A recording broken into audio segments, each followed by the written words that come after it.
Hello and welcome to Learn English Vocabulary. This is a live stream of the Learn English Vocabulary podcast recording. I've just switched over. I've just turned it on live. I have to say, YouTube live streaming is kind of difficult when I'm just kind of feel like I'm just setting it up, and then I look up in the corner and it says live, and I'm already live. Anyhow, yes. So this is me going live sooner and faster than I thought I was going to. Hello.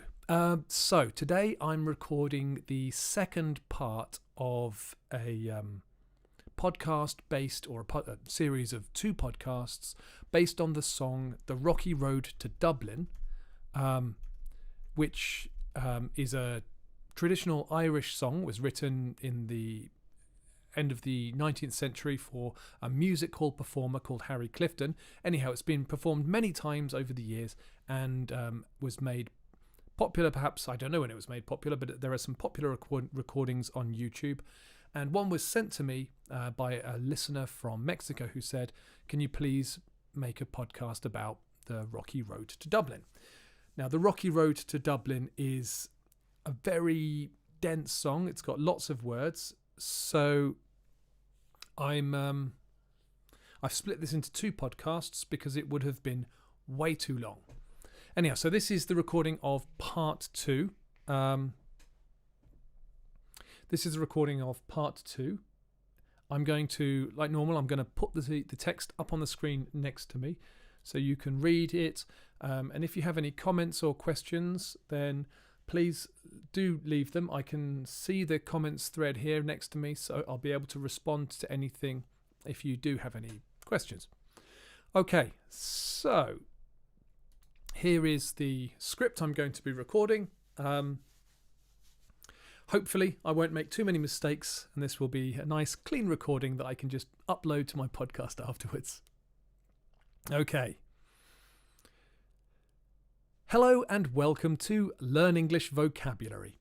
My name is Jack, and I'm making this podcast for you to learn or revise English vocabulary.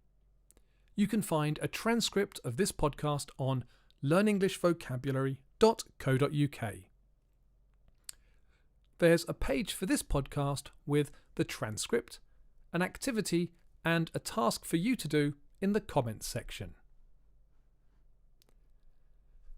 Today, I'm looking at the last three verses of a song called The Rocky Road to Dublin. I made a podcast yesterday about the first two verses and the chorus, but stopped because there's a lot of vocabulary to talk about in this song, and the podcast would have been way too long. In the beginning of the song, we meet a young Irishman who's leaving his home to travel to Liverpool via Dublin. In the beginning of the third verse, our hero has arrived in Dublin. In Dublin next arrived, I thought it such a pity to be soon deprived a view of that fine city. A pity is something you feel sad about or regret. When you hear about something sad that could have been avoided, you might say, that's such a pity. It's such a pity that you didn't call me sooner. I could have helped. Well, our hero thought it was a pity that he was leaving Dublin so soon. The verb deprived means to not have something that you expect to have. It's almost always used in the passive voice. It's almost always used in the passive voice to say that someone or some people didn't have what they should have had. He was deprived of love as a young child, or when the sports club closed, the community was deprived of a popular attraction. Well then I took a stroll, all among the quality. Bundle it was stole, all in a neat locality. A stroll is a walk for pleasure. You can take a stroll or go for a stroll. I love strolling around places whenever I get to visit somewhere new. Our hero was out for a stroll. his bundle was stolen. A bundle is usually a pile of clothes all wrapped up together. I think you can have a bundle of other things. It's just an assortment of things all wrapped up together. There's a website called Humble Bundle that puts software and other books. There's a website called Humble Bundle that puts software and books into bundles that you can buy at once. In the song, though, it was our hero's clothes and belongings that were tied up and carried over his shoulder on a stick. He gives some more details. Something crossed me mind. When I looked behind, no bundle could I find upon me stick a wobblin'. Inquiring for the rogue, said me Connaught brogue, wasn't much in vogue on the rocky road to Dublin. If something crosses your mind, it occurs to you. It enters your thoughts. We use it to signpost that we've just thought of something, usually a problem. It just crossed my mind. We haven't got enough milk to make pancakes, for example. If you use the word rogue to describe a person, it means a bad person. A rogue is a criminal or outlaw of some kind. It can also be used to say that something is very different, but in the song our hero is asking after the person who stole his clothes. Said me Connaught brogue. In this instance, his brogue is his accent. Connaught is the west of Ireland, so his Connaught brogue is his West Irish accent, which he says wasn't much in vogue. In vogue means popular and fashionable. So when people heard that he was from the west of Ireland, when he was looking for the person who stole his bundle, he didn't get the best response. Another chorus and we're into the fourth verse. From there I got away, me spirits never failing, landed on the quay just as the ship was sailing. I've spoken about spirits in part 1, meaning the general state of your mood and emotions. He landed on the quay. This is the place that boats can moor or tie up and stop. I think it's pretty much the same as dock. Apparently, a quay is when a riverbank or the coast is built up so that ships can land. But I used to live on Salford Quays, which are a series of man-made basins or deep tanks that ships could sail into to stop and load and unload their cargo. Loads of English people don't know how to pronounce the word quay because it looks like it should be pronounced quay, but it's just quay. The captain at me roared. He said that no room had he. When I jumped aboard, a cabin found for Paddy. The captain roared. This means that the captain shouted in a fierce way. Normally, lions roar, so if a person roars, it means they're shouting in a fierce way like a lion. A cabin is a room on a boat. I've only been on one long boat journey, and I had to share a cabin. You can also find cabins on some overnight trains. If you're ever in Egypt, you can get a train from Cairo to Luxor that has cabins you can stay in. Down among the pigs, played some funny rigs, danced some hearty jigs, the water round me bubbling. I had to search to find the meaning of played some funny rigs. Some people suggest that a rig is a practical joke or a prank, but others say it's the word for a song played on a guitar or violin. I think that this is more likely, but either way, it's not common language these days. So he played some songs and danced some hearty jigs. I mentioned that Hunt the Hare was a type of Irish dance called a jig. I'm not really sure what makes a jig different from other types of dance. To get a better idea, I think you really need to search for a video of some people dancing Irish jigs on YouTube. Hearty, in this case, means boisterous and energetic, that is, with lots of energy. You can also use the adjective hearty to describe a large and filling meal. If you visit the UK, you may get the chance to have an English or Scottish or Welsh breakfast. These are quite similar, though there are different items in each. Whichever variety you have, it will certainly be hearty. Bacon, eggs, beans, sausages, black pudding, mushrooms, tomatoes and toast will probably be on offer. Our hero continues. When off Holyhead, wished myself was dead, or far better instead, on the rocky road to Dublin. So our poor hero is feeling sad that he's on his way to England.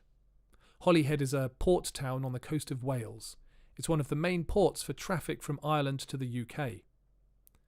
Our hero wishes he was back on the road to Dublin. After another chorus, we get to the final verse. The boys of Liverpool, when we safely landed, called myself a fool. I could no longer stand it. This, I'm afraid, is not a good advert for Liverpool. When our hero gets off the boat in Liverpool, the boys, that is, the young men he met, called him a fool. A fool is a person who's not clever and unwise. They do things that are foolish. This is not quite as strong as stupid, but it's similar in meaning.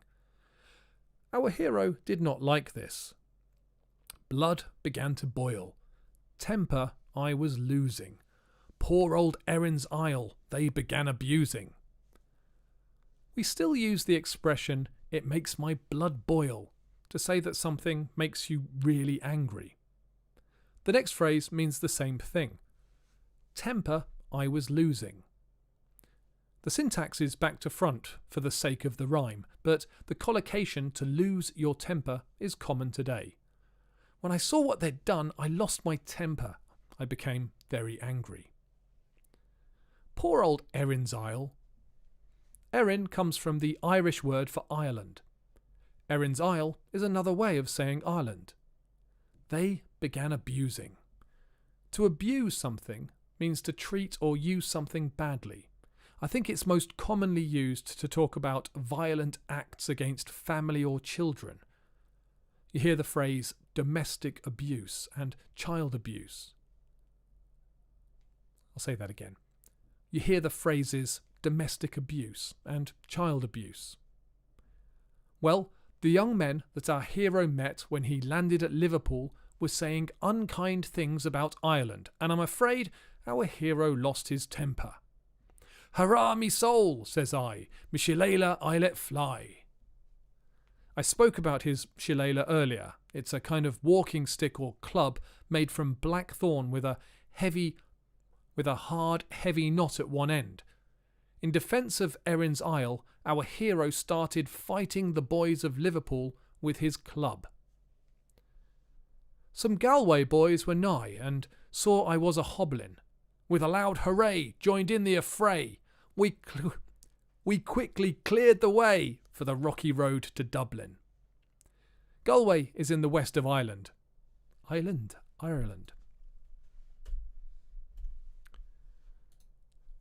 Galway is in the west of Ireland, not far from Tuam. Nigh is an old-fashioned way to say near.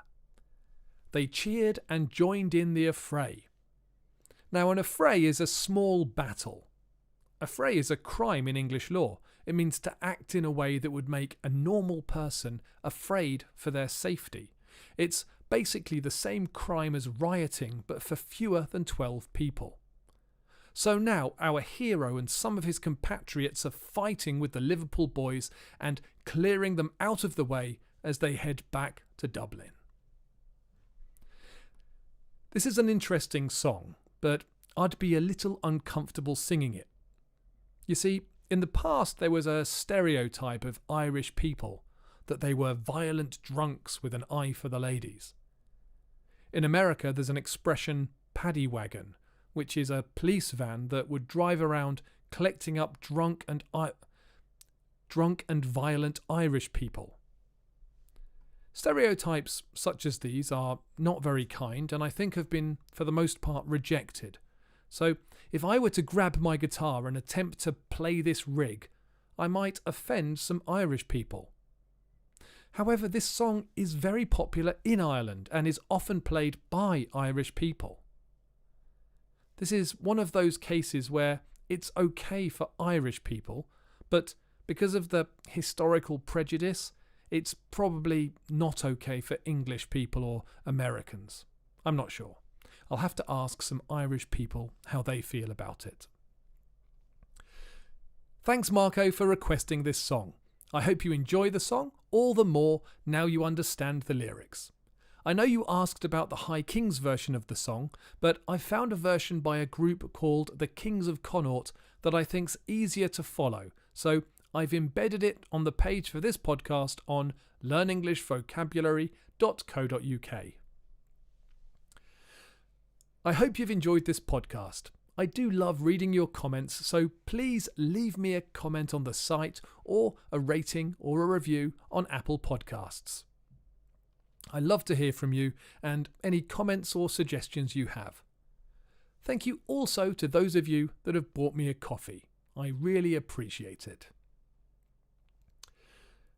If there are any topics or songs or scenes from a film that you'd like me to talk about, or anything else you'd like to hear, I would be delighted to make a podcast for you.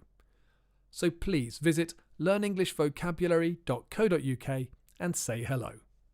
Thanks for listening. And thanks for watching. I'm not sure that many people have watched this live. Oh, I'll keep this. I won't move this away just yet.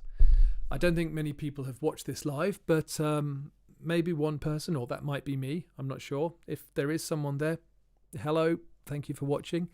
But I'll leave this up on my channel, and over time there'll be more of these videos where I make live recordings of these podcasts. I do hope I can build something of an audience. So if you like it, please share the video to help me reach a wider audience. Anyhow, thank you very much for watching, and I'm going to be off now. Before I go tomorrow, I'll try to record another podcast on... What am I doing tomorrow? Oh yes, I'm doing something on language connected to the Mars rover that NASA is landing, I think, tomorrow. And it's very exciting. So I'll look at some language from an article on the NASA blog for that. And then on Friday, I hope to do another one on collocations related to arts, which should be quite good. Okay, well, thanks again for watching.